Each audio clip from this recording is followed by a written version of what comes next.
Alhamdulillahi Rabbil Alamin. Wa sallallahu wasallam wa baraka ala nabiyyina wa habibina Muhammad wa ala alihi wa sahbihi ajma'in. Amma ba'd.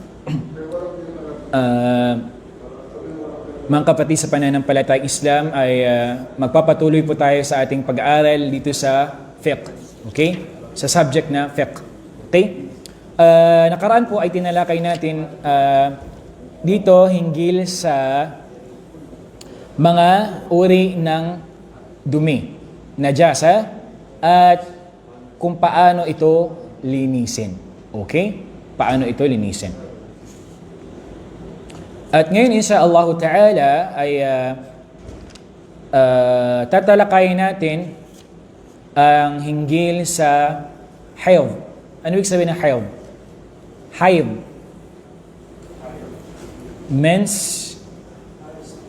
Menstruation. O kaya tinatawag na buwan ng dalaw at yung nifas. Ang nifas, ano yung nifas? Yung dugo ng babaeng nanganak. Okay? So bakit natin pinapag-aralan to? Hindi naman kami nagkaroon nito. Hindi. Kasi di ba tayo, may mga asawa tayo, may mga asawa. Nag-gets niyo ba yun? Okay. Ganyan din, siyempre tayo ay may mga anak. May mga anak tayo na babae. At siyempre kamag-anak din tayo. Di ba? So, kailangan natin siyempre matutunan ito. Kailangan natin pag-aralan din siyempre. Okay? Ang hayd, ito yung sideline. Ibig sabihin, ito yung lumalabas sa pribadong katawan ng babae. Okay? Ito yung kanyang literal na meaning. Ito yung lumalabas sa pribadong katawan ng babae. Sa sa Islamikong kahulugan niya, ito yung tabi'i. Ibig sabihin yung normal na dugo talaga na lumalabas. Ibig sabihin nature na talaga lumalabas ito sa babae. Yakhruju min ka'ar rahim fi awqatil ma'luma. So lumalabas ito mula sa ng babae. At ito ay mayroong days sabihin natin oras na alam natin. Yung tinutukoy doon, yung may merong fixed din talaga na alam natin, di ba, sa babae ay monthly nagkakaroon talaga ng buwan ng dalaw. Okay? Okay. Pero dito, sa hayd na ito, hindi siya kabilang siyempre yung sa nifas dito. Okay? So, ang nifas naman, ito yung dugo na lumalabas sa babae kapag siya ay nanganak. Okay? Ano yung tawag doon sa Tagalog?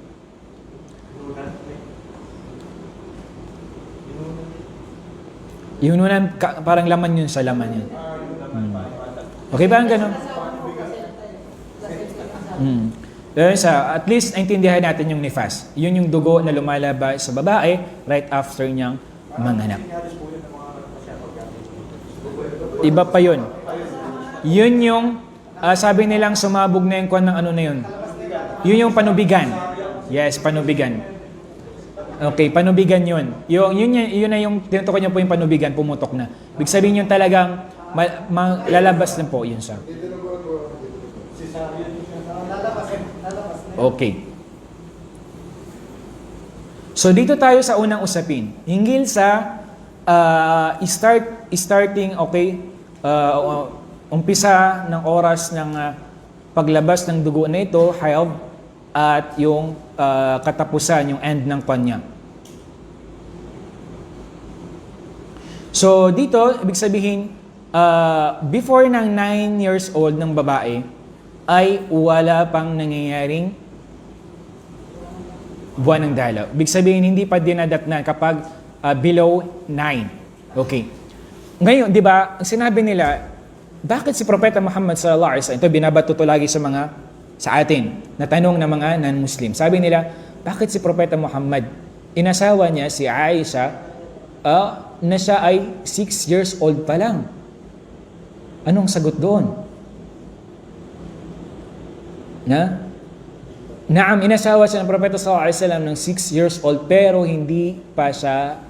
walang nangyari sa kanila. Hanggang sa umabot ng 9 bago pa lang lumapit sa kanya ang Propeta sallallahu alaihi wasallam.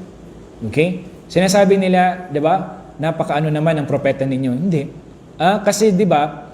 Ngayon kasi kapag sinabi mo kasing underage, o sabi nating ano ba yung tamang ibang term nila? Minor de edad, underage nga. Ang kasi ngayon ang definition kasi ngayon pag sinabing underage ay below 18. 'Di ba? Below 18. Ibig sabihin nun kapag hindi pa hindi pa siya pwedeng mag-apply ng mga ganito, 'di ba? Sa mga kwan. Okay? So hindi pa siya sabing talagang adult na, hindi pa 18. Okay. 'Yun yung definition ngayon. Pero dati hindi, magkaiba siyempre. Kasi tsaka sa Islam, ang definition, once na meron ng buwan ng dalaw ang babae, ay matatawag na siyang adult na siya, akil balig na siya. Okay, pwede na siyang magkaanak. Okay. So tsaka dati, ang mga tao malalaki dati. Yes, malalaki dati.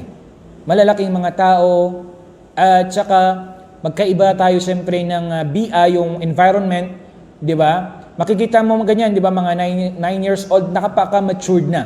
Tingnan mo minsan, napakalaki matured na. Magugulat ka na lang pag sinabing edad, 9 pa lang ako, 10 pa lang ako, 11. Kung sa atin yun, di ba? Sabi mo, parang 20 ka na, 30. Di ba? So magkaiba kasi tayo. Yes, magkaiba tayo ng environment at gayon din sa kinakain natin din. Sa kinakain din natin, may ano rin siya, may epekto rin. Okay? Nag-guess niyo yung point doon? Aywa. Tayo. Lalo na ngayon, di ba? Kailangan sa Pilipinas ay kailangan sabihin na 18 years old. Yes. Pero sa Islam, salungat yun. Kasi once na meron ng sangkwan, ay pwede na. Okay, may buwan ng dalaw. Kasi sabi na, child abuse. Ano ba yung sabi nila? Child abuse sabi nila. Bata pa.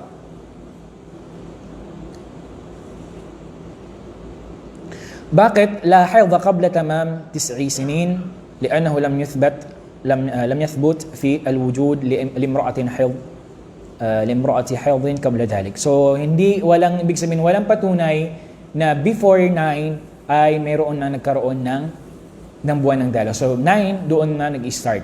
Okay, doon na nag-start yung haid ng babae. So waqad ruwiya an Aisha radhiyallahu anha annaha qalat idha balaghat al-jariyatu 9 sinina fahiya imra'ah. Sinabi ni Aisha radhiyallahu anha qalat, kapag sabi niya ang umabot ng isang batang babae, jariya 9 sinin, 9 years old ay fahiya imra'ah. Siya ay babae na. Ang tinutukoy niya siya ay ganap ng dalaga. Okay? Ganap ng dalaga. O sa lalaki binata na. Okay. Pero isa sa lalaki, iba yung mga palatandaan siyempre. Dito muna tayo. Okay? So, dito tayo sa pangalawang sapin. Pagdating naman sa pinakamababang period ng menstruation ng babae, wa aktharuha, at yung pinaka-maximum, minimum and then maximum na days, sabi natin, mudda. So, meron bang limitasyon?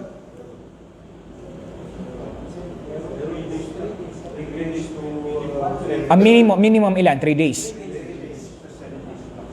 Maximum of 7 days. Okay.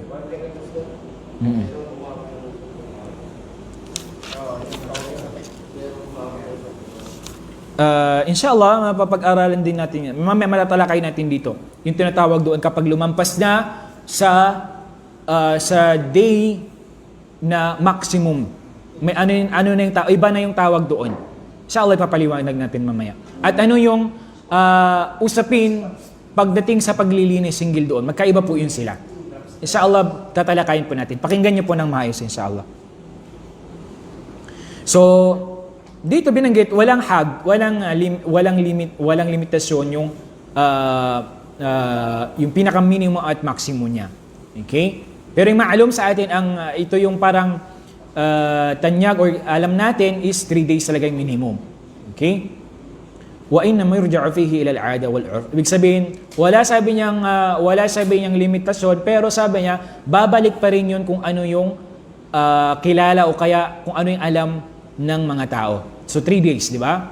Maximum of 7 days. Okay.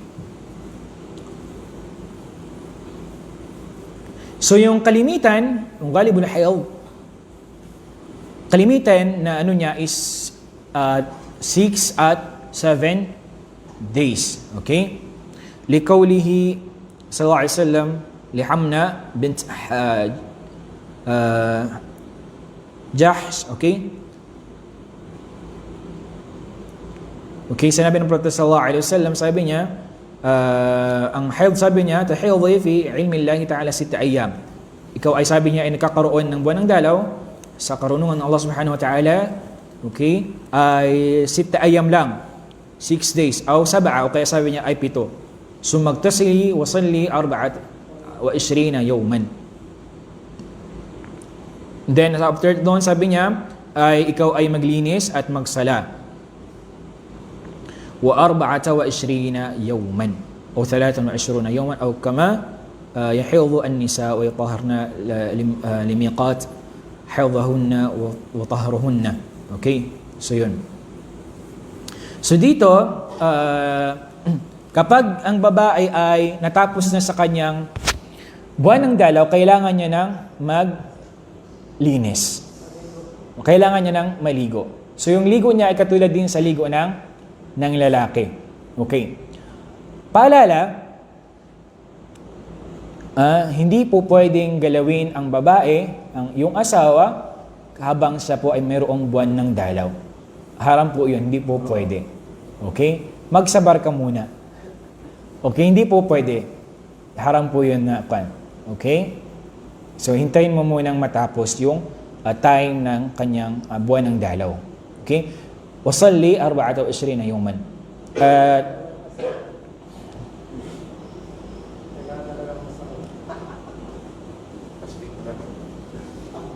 Yung sa nifas, ilang days yung bago matapos.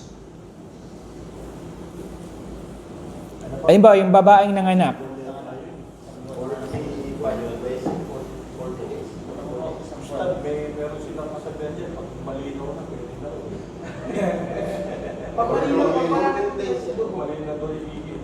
Saan yun? Sa nanganak? 40. Allah alam, 40 days.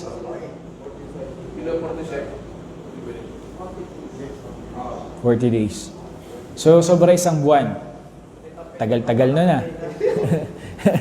So, 40 days sa mga